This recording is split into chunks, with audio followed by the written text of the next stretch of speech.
El presidente Guillermo Lasso renuncia al sigilo bancario e invita a la Comisión de Fiscalización a Carondelet para hablar sobre su vinculación en Pandora Papers. Desde Carondelet.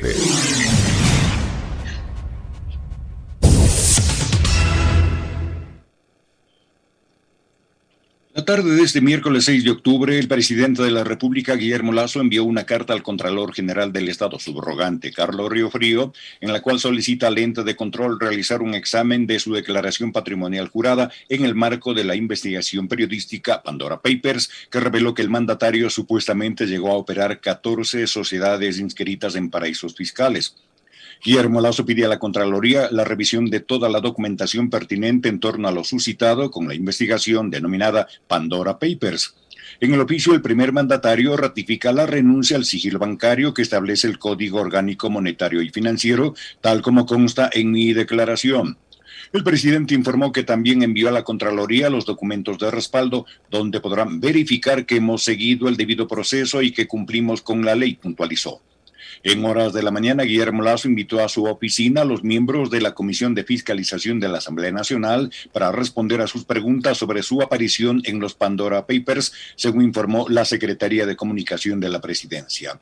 En una carta dada a conocer por canales oficiales, el mandatario ecuatoriano responde a las exigencias de aclaración que le hizo el lunes el presidente de esa comisión, Fernando Villavicencio, y le invita a él y al resto de miembros de la misma a una reunión con el fin de que puedan hacerme todas las preguntas que estimen pertinentes ante la publicación de los papeles de Pandora, en los que ha aparecido su nombre como tenedor de propiedades en un paraíso fiscal hasta el 2017, dijo el presidente Guillermo Lasso.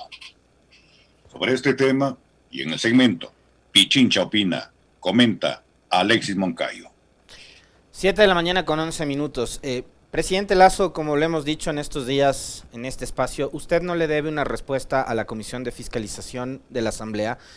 Usted no le debe una respuesta al presidente de esa comisión, que además entendemos es su muy buen y gran amigo, el señor Villavicencio, con quien de paso hace algunas semanas se reunió en Carondelet y se comprometió en llevar adelante una consulta popular para cumplir ciertos caprichos heredados del trujillato que usted también apoyó. Usted le debe las respuestas sobre la verdad con respecto a las inversiones que usted y su familia tienen en paraísos fiscales al país. Y una vez más, se lo repito, creo que ese es el sentir de la gran mayoría de ecuatorianos.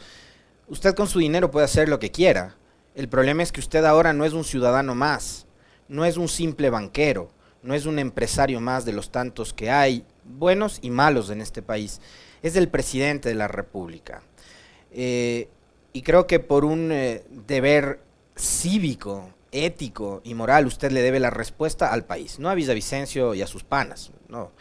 Y menos aún marcándole la cancha a un organismo del primer poder del Estado, que debería ser ya a esta hora el llamado a tomar este asunto con absoluta responsabilidad y convocarle a usted para que vaya ante la Asamblea a decirle al país la verdad. Y ahí sí le vamos a recibir, como las veces que ha ido a entregar 2 proyectos de ley, le vamos a recibir con alfombra roja, con cámaras, con seguridad, con todo, porque el país entero está expectante de saber la verdad. Al mismo tiempo que usted, presidente, decide hacer una invitación a los señores de la Comisión de Fiscalización para que vayan a reunirse en su despacho y usted les cuente lo que ha hecho con sus recursos o parte de sus recursos que tiene invertidos en paraísos fiscales, ha enviado horas más tarde, porque además vemos que las respuestas van a cuentagotas, ¿no? O sea, y no hay, digamos, una respuesta contundente y de plano sobre este tema. Vemos un mensaje a la Nación la noche de lunes, otro comunicado que se suelta el martes, y nuevamente el miércoles lanzamos una cartita a fiscalización, y después a la Contraloría. Bueno, usted también el día de ayer, horas después de haber invitado a los señores de la Comisión de Fiscalización a que vayan a su despacho para que usted, que dice que además será un gusto recibirlos, yo no dudo, porque así se recibe a los amigos, Va a ser un gusto que se reúna usted con Villavicencio, es indudable para los dos además, ¿no? Pero usted horas después de eso lanza otra carta dirigida al contralor subrogante, el señor Carlos Riofrío, que entendemos además por las cosas que hemos visto y los mensajes que se han leído en las redes sociales y en las intervenciones públicas que usted mismo ha tenido, presidente, el contralor tiene su respaldo. Entonces usted a este contralor, que además es heredado del proceso de Celi, le ha dicho que usted, siendo coherente con la ética y la vocación de servicio que tiene, ratifica su renuncia al sigilo bancario y solicita respetuosamente a la Contraloría General del Estado que disponga un examen a su declaración patrimonial jurada. El sigilo bancario, entiendo yo, rige para ver cuál es el estado de sus cuentas en el sistema financiero del Ecuador, porque además creo que la jurisdicción en la que opera la Contraloría General del Estado, esto lo digo desde mi absoluta ignorancia, ¿no? La jurisdicción en donde opera la Contraloría General del Estado es el territorio ecuatoriano. No podemos irnos más allá de las fronteras. Entonces, ese sigilo bancario obedece al levantamiento de ese sigilo, averiguar qué es lo que tiene usted en sus cuentas, pero aquí en el Ecuador. El problema es que estamos hablando de inversiones suyas, presidente, en otros estados, en estados que son considerados paraísos fiscales. Inversiones que además están o estarían relacionadas con empresas de papel, empresas offshore, etcétera, ¿no? Ese es el problema. Entonces la Contraloría no va a poder irse más allá, ¿no? Sino en solo su jurisdicción. Entonces me parece que por fuera de la pirotecnia que generan estos dos comunicados emitidos ayer por el presidente Lasso, no hay la respuesta que el país está esperando. Y es, ¿cuál fue el destino de esas inversiones una vez que usted dice que de forma fulminante se deshizo de ellas? ¿Regresó al país ese dinero? Como les he planteado toda esta semana yo, usted transfirió, traspasó el manejo, el dominio, la administración de esas a alguien más. Y la pregunta es, ¿quién es ese alguien más? Porque si esas inversiones siguen vinculadas a un hijo suyo, un familiar suyo, alguien cercano a usted, quiere decir que el presidente de la República del Ecuador sigue teniendo relación con ese tipo de inversiones por fuera. Y ahí hay una reflexión que va más allá de lo que yo les había planteado días atrás con respecto de la falta de coherencia entre lo que hacía el ciudadano, proponía el candidato y ejecuta el presidente. Las tres son la misma persona, son Guillermo Lasso. Porque si queremos atraer inversión al Ecuador, ¿y cómo pretendo yo que los inversionistas extranjeros vengan si yo mismo me estoy llevando la plata fuera del país, siendo el presidente? Y ayer leía un tuit en la cuenta del doctor Ramiro Aguilar que citaba la frase de un ecuatoriano migrante, que también provoca indignación, o debería provocar indignación. Este ciudadano ecuatoriano que por la razón que fuere, por trabajo, por estudios, por necesidad, por lo que fuere, se vio obligado a salir del país, dice lo siguiente: los ecuatorianos que vivimos fuera hacemos un gran esfuerzo para enviar dinero al Ecuador para que personas como Guillermo Lasso lo saquen del país hacia paraísos fiscales. Es increíble, ¿no? O sea, imagínense ustedes precisamente eso, la indignación que debe provocar en los miles de migrantes que provocó, por ejemplo, el feriado bancario del 99 y el 2000 del gobierno de Maguad, del cual fue Guillermo Lasso también parte, y uno de sus diputados, el señor Diego Ordóñez, también fue parte, y la señora Alexandra Vela, actual ministra de Gobierno, también fue parte. Todos esos migrantes que por el feriado bancario, por otras razones salieron del país, hoy se indignan porque dicen: yo me saco el aire trabajando fuera para mandar plata al Ecuador, y después veo que el presidente decide mandar su plata a paraísos fiscales. De locos. Y hay algo que yo quería compartir con ustedes, porque una de las preguntas que también la gente me ha hecho es, bueno, ¿qué crees que va a pasar?, me decían ayer. Y yo les voy a compartir lo que creo que va a pasar. Esta reflexión tiene que ver mucho con la decepción, con la desazón, con la desesperanza y con la nula credibilidad que yo tengo hacia los organismos de justicia y hacia los organismos de control que tiene este país. Por una simple y sencilla razón. Primero, por la forma en la que han venido operando los últimos años. Muchos de esos organismos de control son heredados del Trujillato. Trujillato que fue apoyado, respaldado y sostenido por el movimiento Creo y por el presidente Lasso, en ese momento ciudadano. Y por los medios de comunicación. En un país en donde la fuerza que todavía tienen, gozan y abusan de los grandes medios de comunicación y estas nuevas plataformas digitales que cuentan con muchísimo respaldo de pauta oficial. Recordarán ustedes que la Contraloría de Celi, del impresentable de Celi, financió una supuesta obra de teatro elaborada por uno de estos portales digitales. En un país donde los portales digitales como estos, que además se han dedicado a desprestigiar, a deslegitimar, a hacer trizas de la honra de las personas, ahora les dedican spaces que duran horas, ¿no?, a estos sujetos. En un país donde los grandes medios y estos portales digitales que no saben, algunos otros no sabemos ni siquiera de qué viven, ¿no? Hay unos pelagatos ahí que no sabemos quién les financia, más allá de que sea casi un secreto a voces eso, pero vayan ustedes a saber de qué viven. Los medios como estos, los grandes medios y los medios digitales que fueron creados en una época determinada del tiempo, fueron los que sostuvieron 4 años al peor gobierno de la historia del Ecuador. A un tipo impresentable, que sí, que lo presentó el correísmo, que lo eligió el correísmo, que lo propuso ya, olvídense de eso, pero fueron ustedes los que le sostuvieron al final, pues. Terminaron siendo correístas también, ¿no? Pero bueno, esa es otra discusión. Pero los grandes medios, ¿ya?, fueron los que sostuvieron a Moreno 4 años.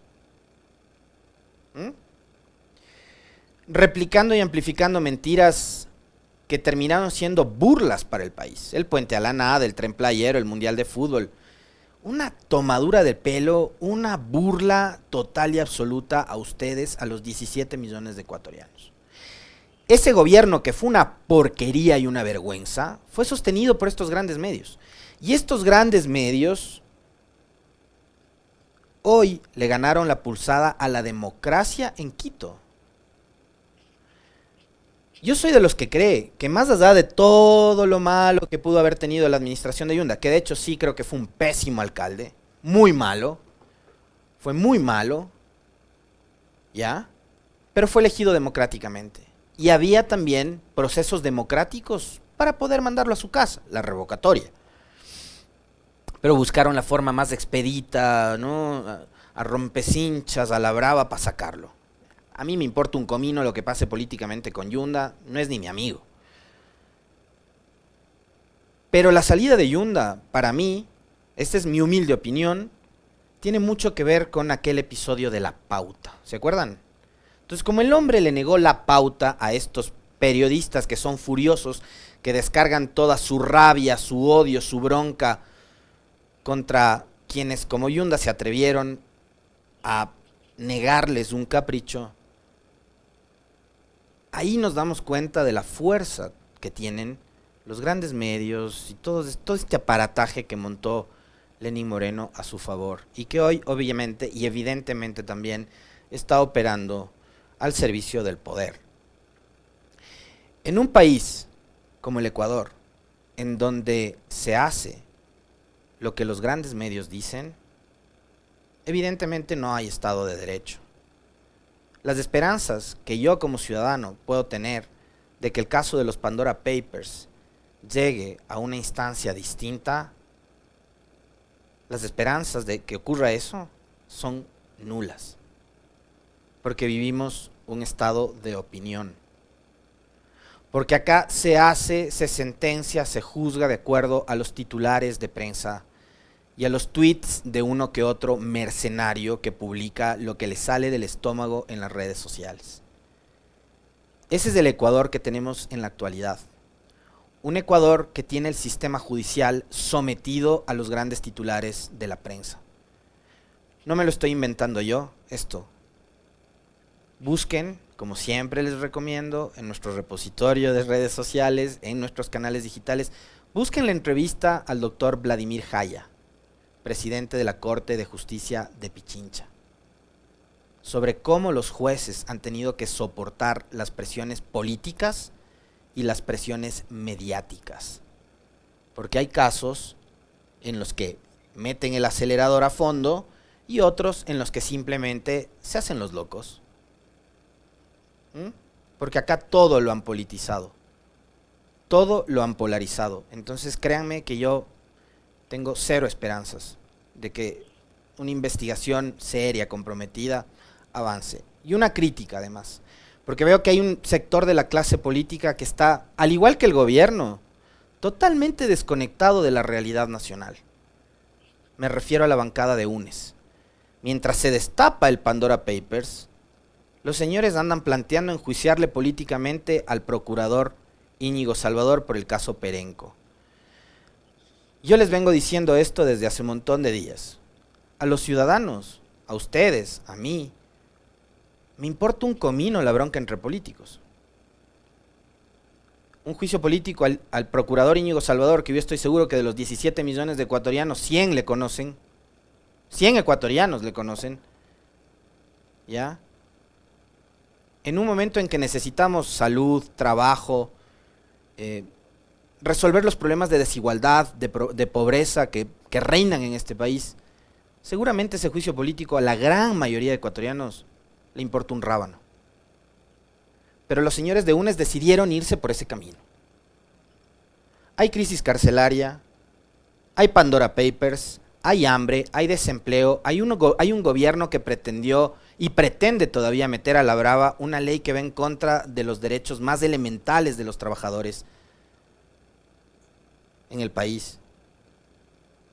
Pero quieren priorizar algo que uno creía que no es necesario, que uno cree que no es necesario: la vendetta. Asuman esta crítica además, y ojalá con un poco de madurez, ¿no? Y no vayan a quejarse como suelen hacerlo. Ya se les adelantó Yacu Pérez. Yacu fue ayer, que apareció además, andaba en las olitas del altamar, como dicen los Café Tacuba, haciéndose TikToks en la playa. Aparecieron los Pandora Papers y Yacu volvió a la realidad y dijo: van a presentar una denuncia contra Guillermo Lasso, mientras los señores de UNES están fijándose en lo que pasa con Íñigo Salvador, que es tan importante.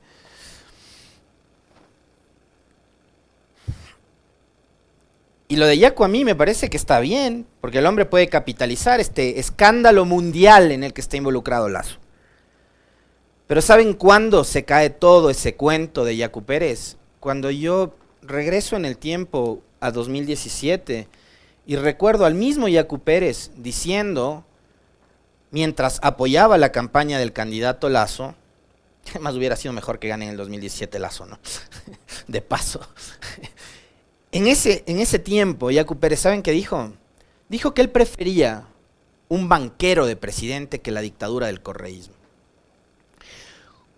4 años después, el señor Yacu Pérez le está denunciando a Guillermo Lasso en la fiscalía por este caso en particular de los Pandora Papers.